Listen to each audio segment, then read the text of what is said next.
Pemirsa, data 1,3 juta pengguna aplikasi Electronic Health Alert atau e-hack buatan Kementerian Kesehatan diduga bocor.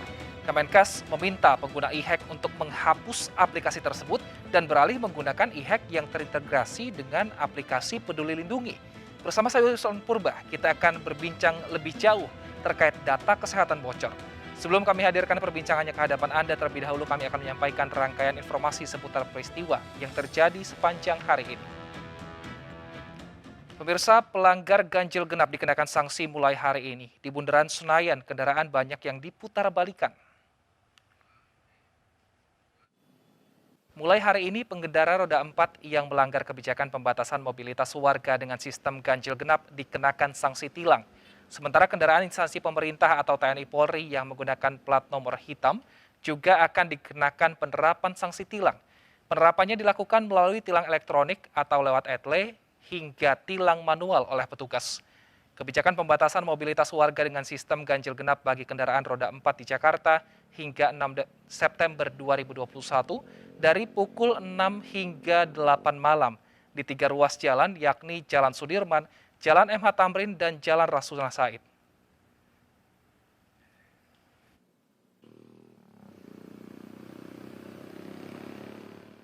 Seiring dengan melonjaknya arus kendaraan menuju kawasan wisata Puncak Cisarua Bogor setiap akhir pekan, pemerintah Kabupaten Bogor bersama dengan Polres Bogor sepakat akan memberlakukan sistem ganjil genap di jalur wisata Puncak pada pekan depan. Uji coba ganjil genap akan dicoba mulai Jumat besok. Data kepolisian peningkatan kendaraan di Puncak minggu kemarin mencapai hingga 40% atau hampir 35.000 kendaraan. Mengatasi kepadatan, pemerintah Kabupaten Bogor bersama dengan Polres Bogor sepakat akan memberlakukan sistem ganjil genap di jalur wisata Puncak pada pekan depan. Uji coba ganjil genap akan diberlakukan mulai Jumat besok. Ganjil genap di kawasan Puncak berlaku bagi semua jenis kendaraan, terkecuali ambulans, kendaraan pengangkut sembako, damkar, dan kendaraan darurat lainnya. Kapolres Bogor mengatakan ada 7 titik persimpangan yang akan menjadi fokus petugas dalam melakukan pengawasan. Sementara menurut Bupati Bogor, Ade Yasin, pihaknya akan menyiapkan payung hukum dan sosialisasi terlebih dahulu. Selain ganjil genap, nantinya juga akan diberlakukan wajib vaksin di kawasan Puncak.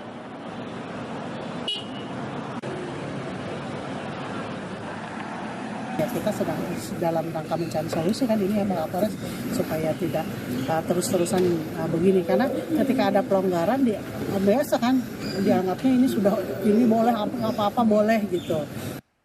Pembelajaran tatap muka terbatas tahap 1 pada masa PPKM level 3 telah dilaksanakan, salah satunya di SDN 09 Pagi Kebayoran Baru. Setelah memasuki peraturan baru, SDN 09 Kebayoran Baru Jakarta Selatan menjadi salah satu dari 610 sekolah yang sudah memulai pembelajaran tatap muka terbatas tahap 1.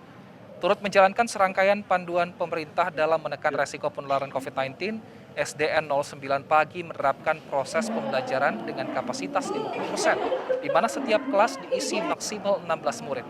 Sedangkan murid lainnya dapat belajar secara online di rumah dan dapat masuk sekolah secara bergantian setiap minggunya.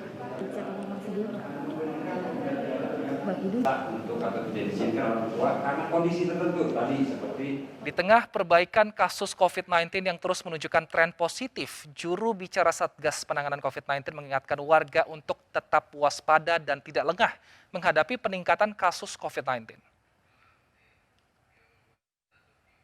Juru bicara Satgas Penanganan COVID-19, Prof. Wiku Adhisa Smito menyampaikan, kasus COVID-19 di tingkat nasional terus mengalami tren perbaikan. Kasus aktif Indonesia bahkan kian menunjukkan penurunan.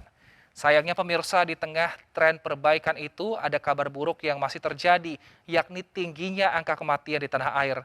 Data Satgas Penanganan COVID-19, persentase kematian di tanah air masih konsisten berada di atas rata-rata dunia sejak Juli 2020. Yakni 3,24%. Sementara kematian rata-rata dunia sebesar 2,08%. Juru bicara penanganan Satgas COVID-19 meminta tren perbaikan kasus serta pelonggaran aktivitas di berbagai sektor bukan menjadi alasan warga untuk lengah dan mengabaikan protokol kesehatan, mengingat angka kematian di tanah air yang masih tinggi. pelayanan kesehatan di provinsi-provinsi ini sudah ditingkatkan, namun kematian tetap belum dapat ditekan. Hal ini dapat terjadi karena penanganan warga yang terkena COVID-19 tidak dilakukan dengan sigap dan cepat, atau karena masih adanya warga yang melakukan isolasi mandiri.